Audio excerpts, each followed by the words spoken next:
Bharatiya Janata party इतनी बौखला क्यों गई है? वो इस कदर बौखला गई है कि उसे राहुल गांधी के खिलाफ झूठा प्रचार करना पड़ रहा है। जी हां, भारतीय जनता पार्टी का एक और झूठ राहुल गांधी के खिलाफ पकड़ा गया है दोस्तों। और वो झूठ क्या है दोस्तों? राहुल गांधी के एक बयान को एडिट करके तोड़ मरोड़ कर वायरल किया जा रहा है। भाजपा अपने दो रुपल्ली नफरती चिंटुओं के जरिए, दो रुपल्ली ट्रोल्स के जरिए राहुल गांधी के एक बयान को तोड़ मरोड़ कर पेश कर रही है, जिसमें राहुल गांधी को यह कहते हुए सुना जा रहा है कि हम देश का एक्सरे करेंगे और उसके बाद माइनॉरिटीज की भागीदारी तय करेंगे। यानी कि कहने की यह कोशिश की जा रही है कि भैया देश का एक्सरे होगा और जो संपत्ति निकल के आएगी वो हम सब माइनॉरिटीज को दे देंगे। सरासर झूठ। अब यह हालत हो गई दोस्तों कि भारतीय जनता पार्टी जो भी कहती है ना, उस पर विश्वास करना मुश्किल होता है। और ऐसा क्यों? क्योंकि यह गलत बयानी कहीं और से नहीं, प्रधानमंत्री नरेंद्र मोदी और अमित शाह के स्तर से आ रही है। तो फिर इन दो रुपल्ली ट्रोल्स की क्या ही बात करें। सबसे पहले मैं आपको सुनाना चाहूंगा कि राहुल गांधी ने दरअसल कहा क्या था और फिर किस तरह से इसी स्पीच का एक छोटा सा हिस्सा वायरल किया जा रहा है। सुनिए, इस भाषण में राहुल गांधी कहते क्या हैं। राहुल गांधी साफ तौर पर कहते हैं कि हम देश का एक्सरे कराएंगे और यह तय करेंगे कि पिछड़ों, दलितों, वंचितों, माइनॉरिटीज की क्या हिस्सेदारी है, क्या प्रतिशत है, और उसके बाद हम क्रांतिकारी कदम उठाएंगे। जिसकी जितनी हिस्सेदारी उसकी उतनी भागीदारी, जिसका जितना प्रतिशत उसके हिसाब से हम उसे रिसोर्सेज पहुंचाएंगे। सबसे पहले मैं चाहूंगा आप सुने कि राहुल गांधी का असली बयान क्या था और फिर मैं बीजेपी ने जो शैतानी की है वो मैं आपको दिखाऊंगा। सुनिए राहुल गांधी का असली बयान। हमने वायदा किया है कि जैसे ही हमारी सरकार आएगी, जो हमने तेलंगाना में किया, जाति जनगणना को हम पूरे देश में इंप्लीमेंट कर देंगे। देश का एक्सरे कर देंगे। दूध का दूध, पानी का पानी हो जाएगा। पिछड़े वर्ग को, दलितों को, आदिवासियों को, गरीब जनरल कास्ट के लोगों को, माइनॉरिटीज को पता लग जाएगा कि इस देश में उनकी भागीदारी कितनी है। इसके बाद हम फाइनेंशियल और इंस्टीट्यूशनल सर्वे करेंगे। यह पता लगाएंगे हिंदू किसके हाथों में है, कौन से वर्ग के हाथ में है।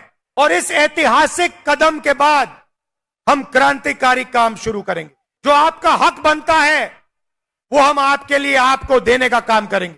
चाहे वो मीडिया हो, ब्यूरोक्रेसी हो, हिंदुस्तान की सब संस्थाएं हो, वहां हम आपकी जगह बनाकर आपको हिस्सेदारी देंगे।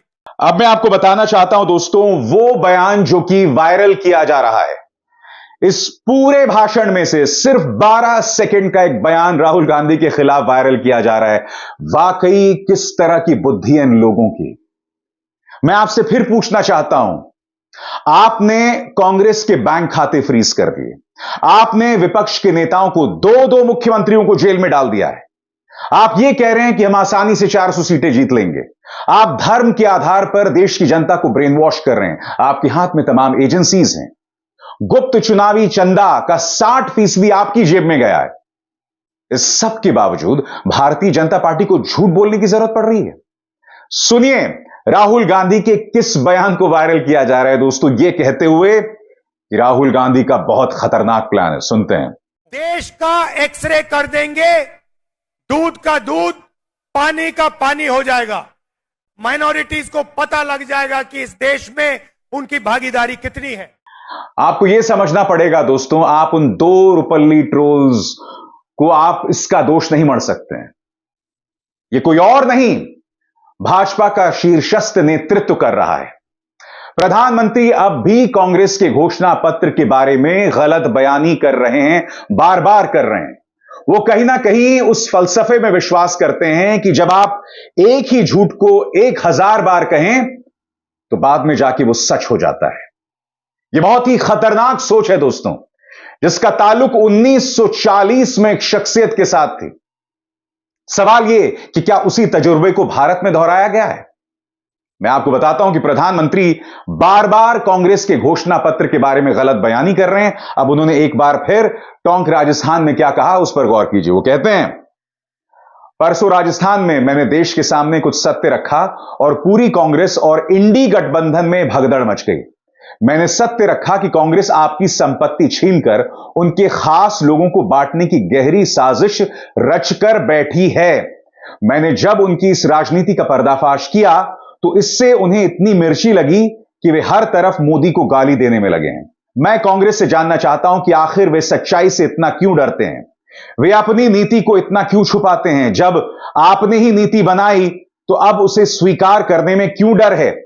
अगर हिम्मत है तो स्वीकार करो, हम आपसे मुकाबला करने के लिए तैयार हैं। नहीं प्रधानमंत्री, कांग्रेस के घोषणा पत्र में ऐसा कहीं नहीं लिखा है कि सारी संपत्ति माइनॉरिटीज को दे दी जाएगी, ऐसा कहीं नहीं लिखा है।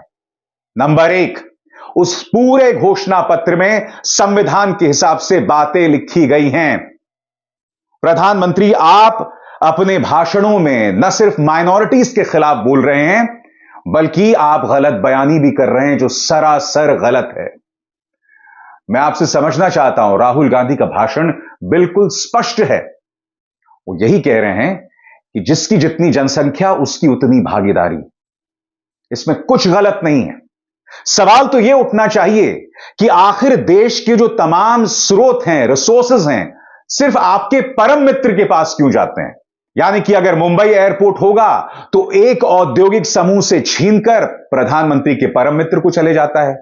झारखंड की जो कोयला खदानें हैं वो प्रधानमंत्री के एक परम मित्र को चली जाती हैं। मैं आपसे समझना चाहता हूं प्रधानमंत्री, अगर इस देश के तमाम रिसोर्सेज को किसी के सुपुर्द किया जा रहा है तो आपके अपने परम मित्रों के।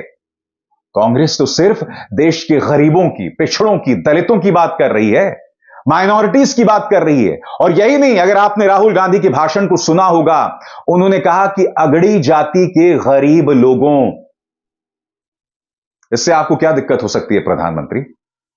आप बार बार उसी झूठ को दोहरा रहे हैं। मैं समझना चाहता हूं क्यों। प्रियंका गांधी वाड्रा ने भी सीधा हमला बोला है प्रधानमंत्री नरेंद्र मोदी पर। अपनी कर्नाटक में सभा से पहले उन्होंने क्या कहा, आपकी स्क्रीन पर प्रियंका कहती हैं, देश की जनता के मुद्दे हैं 5 दशक की चरम बेरोजगारी, भाजपा निर्मित अनियंत्रित महंगाई, आर्थिक कुनीतियों से उपजा संकट और भाजपा सरकार का संगठित भ्रष्टाचार। जनता समझ चुकी है कि भाजपा अपनी जवाबदेही से बचने और अपनी असफलताओं पर पर्दा डालने के लिए मुद्दों को भटकाने का प्रयत्न कर रही है। आज कर्नाटक के चित्रदुर्ग और बेंगलुरु की बहनों और भाइयों के बीच रहूंगी। मगर प्रधानमंत्री नरेंद्र मोदी बार बार उसी चीज को दोहरा रहे हैं। मैं फिर आपसे पूछना चाहता हूं, आपने राहुल गांधी का पूरा भाषण सुना, आप में से कई लोगों ने उनके घोषणा पत्र को भी पढ़ा होगा। उस घोषणा पत्र में कहां लिखा हुआ है कि देश के तमाम संसाधन जो हैं वो मुसलमानों को दे दिए जाएंगे। मुसलमान शब्द का तो इस्तेमाल ही नहीं किया गया है। मगर उससे भी बड़ी बात, प्रधानमंत्री जो बार बार मुसलमानों का नाम लेकर चुनावी सभाओं में अनर्गल बयान दे रहे हैं, यह बतलाता है कि आपकी मुस्लिम विरोधी सोच क्या है। मैं प्रधानमंत्री से पूछना चाहता हूं, क्या मुस्लिम इस देश के नागरिक नहीं है? आप ये क्या कहने का प्रयास कर रहे हैं? और सबसे शॉकिंग बात, प्रधानमंत्री को यह लगता है कि इससे फायदा होगा। मैं जो बार बार अपनी बात कहता हूं, एक बार फिर इस देश की जनता से कहना चाहूंगा, आपने और हम सब ने हिंदू धर्म की जो तमाम शिक्षाएं हैं, वसुदैव कुटुंबकम, यानी सारी दुनिया मेरा परिवार है, सर्वधर्म संभाव, यानी कि हर धर्म के प्रति समान सोच है, समान विचार हैं, हम इस शिक्षा में पले बढ़े हैं। मैं आपसे जानना चाहता हूं, आपको यह सिखाया जा रहा है कि आप नफरत करें, आपको यह सिखाया जा रहा है कि आप अपने ही देश के नागरिकों से नफरत करें, आपको झूठ बोलना सिखाया जा रहा है। मैं फिर आपसे सवाल पूछता हूं, आप में से कई होंगे जो हिंदू राष्ट्र में विश्वास करते हैं, मगर हिंदू धर्म तो समावेशी धर्म है ना। उससे बड़ी बात, आखिर ये कौन लोग हैं जो हिंदू धर्म के नाम पर झूठ बोल रहे हैं? भारतीय जनता पार्टी तो इसी हिंदुत्व के नाम पर झूठ बोल रही है ना। मेरे धर्म ने कभी मुझे नहीं सिखाया कि मुझे झूठ बोलना चाहिए। मैं फिर आपसे पूछना चाहता हूं, दोबारा सत्ता हासिल करने के लिए भारतीय जनता पार्टी को झूठ बोलने की क्या जरूरत पड़ रही है राहुल गांधी के बारे में? फिर सुनिए राहुल गांधी ने दरअसल कहा क्या था। सुनिए, ध्यान से सुनिए। क्या राहुल गांधी देश की संपत्ति को मुसलमानों के सुपुर्द करने की बात कर रहे हैं? सुनिए।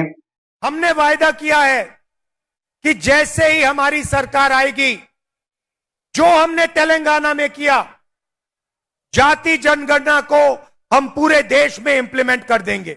देश का एक्सरे कर देंगे। दूध का दूध, पानी का पानी हो जाएगा। पिछड़े वर्ग को, दलितों को, आदिवासियों को, गरीब जनरल कास्ट के लोगों को, माइनॉरिटीज को पता लग जाएगा कि इस देश में उनकी भागीदारी कितनी है। इसके बाद हम फाइनेंशियल और इंस्टीट्यूशनल सर्वे करेंगे। यह पता लगाएंगे हिंदू किसके हाथों में है, कौन से वर्ग के हाथ में है। और इस ऐतिहासिक कदम के बाद हम क्रांतिकारी काम शुरू करेंगे। जो आपका हक बनता है वो हम आपके लिए, आपको देने का काम करेंगे। चाहे वो मीडिया हो, ब्यूरोक्रेसी हो, हिंदुस्तान की सब संस्थाएं हो, वहां हम आपकी जगह बनाकर आपको हिस्सेदारी देंगे। कहीं नहीं कर रहे हैं। बहुत आसान सी बात है। मगर दुख की बात यह है कि चाहे प्रधानमंत्री हो, देश के गृह मंत्री अमित शाह हो, सब इस तरह की बयानबाजी कर रहे हैं। ये लोग इस कदर बौखला गए हैं कि हर कीमत पर जीतना चाहते हैं, चाहे उसके लिए देश का ताना बाना जो है वो बर्बाद हो जाए। और इस मन से मेरी कोशिश लगातार रहेगी आप तक सच पहुंचाने की और इस देश के ताने बाने को बरकरार रखने की। अब इजहार शर्मा को दीजिए इजाजत। नमस्कार। स्वतंत्र और आजाद पत्रकारिता का समर्थन कीजिए, सच में मेरा साथी बनिए। बहुत आसान है दोस्तों, इस ज्वाइन बटन को दबाइए और आपके सामने आएंगे ये 3 विकल्प। इनमें से एक चुनिए और सच के इस सफर में मेरा साथी बनिए।